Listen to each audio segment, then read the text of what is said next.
Mafuta ya nazi. Mafuta ya nazi. Mbona umefurahi sana? Mafuta ya nazi. Utari. Mafuta ya nazi. Sasa hilo swali ni gumu, mimi siendagi magetoni. Wewe bacha mambo yako. Kweli jamani. Nijibu banacho chizi.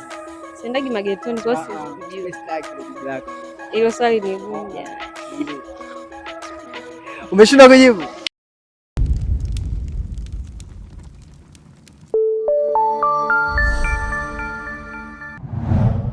Ni kitu gani sasa hivi kwa mara ya kwanza ukaingia kwenye nyumba au ghetto au room ya mshikaji wako kwa mara ya kwanza, kitu gani ukikiona kitakuua vibe? Utarudi tena kwenye ile ghetto? Kitu gani ukikutana nacho yani kwanza utaguna hapo, vibe inakata, tuomba urudi kwenu. Hiyo unakuwa unatusaidia sisi bana, kama hivyo vitu tunavyo tuviweke mbali. Yani unaweza usirudi tena au kamaona kwa mara ya kwanza au mshikaji smart nini fresh mtu ambaye nimemzoea kwa mara ya kwanza ndo umeingia kwa mara ya kwanza. Mafuta ya nazi. Mafuta ya nazi. Mbona umefurahi sana? Mafuta ya nazi. Utari. Mafuta ya nazi. Mafuta ya nazi yana shida gani? Kwa nini mafuta ya nazi? Hapana, mimi nimezoea labda wanaume wanapaka Nivea au Vaseline. Mafuta ya nazi. Mafuta ya nazi, mbona watu wanapaka? Labda, lakini mimi hicho kitanishangaza sana. Mbona mimi ninayo ghetto kwanza? Ndio unatumia. Mimi ninayo ndo mafuta yangu wewe. Mafuta ya nazi kwa ajili ya watoto bwana, sio kwa ajili ya watu wazima. Wewe kwanza wewe kwa nini mafuta ya nazi? Mimi najua kuna sababu. Kwa nini mafuta ya nazi?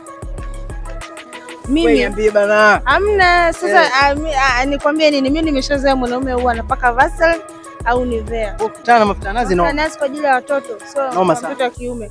Noma sana. Hayo mwanangu, hiyo itakuua vibe. Yaani nitaanza kufikiria. Kwa nini mafuta ya nazi? Utapata majibu gani? Naanza kufikiria vitu vingi kwamba noma sana. Hapo mtoto kautaka. Noma sana. Sana. Poa. Uko poa. Amani tena. Good. Umependeza. Black inakupendeza. Favorite color yako ni rangi gani? Brown. Brown. Unabadilisha. Naomba iwe black. Hapana. Black imekutoa cheese mtu wangu. Sikufiki. Asante. Umeona lakini mpaka chini yule. Meta. Nice. You look nice just the way you look. Thank you. Okay, poa. Mimi nina swali la kizoshi. Au so bana? Naomba genuine answer. Mshikaji ni msafi nini, handsome boy, fresh type yako kama kawaida. Lakini umeingia ghetto kwake. Kitu gani kimoja au viwili ukikutana navyo vinakuua vibe?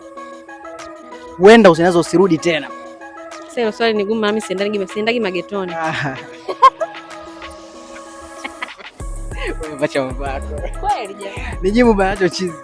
Siendagi magetoni kwa sababu hilo swali ni gumu jamani. Umeshindwa kujibu? Kama mtu unampenda jamani, hata ukute nini, labda kama nimkute mwanamke mwingine ndo sitarudi tena. Labda nikute nguo za kike, labda. Ukute nguo za kike. Nguo za kike siwezi kaza dada yake. Sasa dada yake ana fulani kwenye chumba chake. Labda za kwako kwa kununulia ile akupe za. Haiwezekani. Nguo za mtoto wa kike. Hiyo ukikuta noma. Kama zipo mahali nguo za mtoto wa kike nini? Vibanio vya nywele, haike mbaya. Mtoto wa kike, kama za mwanamke, mtoto wa kike sasa itakuwa za mwanamke mwenzako. Yaani mimi labda ni kumfumania tu haitoshi, yani labda yeye aseme kwamba it's over. Katika mazingira kuna wengine wanasema uchafu. Wengine wanasema uchafu, kuna wengine wanasema harufu. Mimi nataka nijue ni kitu gani ukikiona yani akijakasa utarudi tena. No battery. Please charge. Ndugu zangu huko waangalie vitu gani havijakaa sawa, waweke sawa.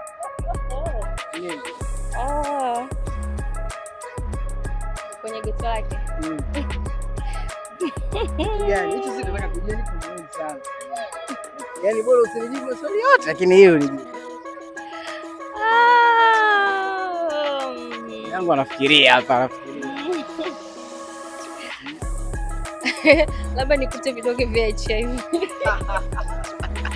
Asante dadangu, vidonge vya HIV akivikuta ni noma sana. Mshikaji wa nani? Mshikaji wako yani bwana wako, yani ndio mshikaji wako, labda ndio mnaingia kwenye mahusiano afu umeingia geto kwa mara ya kwanza. Kitu gani ukikutana nacho geto kwake hautarudi tena, inakuwa vibe, hautarudi tena nini? Sijajua hata. No, bana fikiria bana, inawezekana. Vile mwiko na mipikicho zote. Mwiko? Sijajua, lakini hapo najaribu tukikisia. Yaani unahisi kitakuwa vibe ukikutana kwenye geto la mshikaji kwa mara ya kwanza na sijui. Harufu perfume au ni? No, yani unajua kuna mazingira labda uchafu. Sasa mchafu si ni labda tu kuna namna hajiwezi. Nimekutolea mfano. Kitu gani? Wewe mfano. Sijui. Au poa, unamchukuliaje mwanaume ambaye geto lake limenyooka, yani mwanzo mwisho, kali kuliko lako? Watu wanafundishwa nyumbani usafi. Usipotandika nyumba zingine ukiamka mpaka utandike kitanda ndio wanaondoka. Kwa hiyo unakuta wamefundishwa nyumbani kwao wanatandika, anazingatia usafi.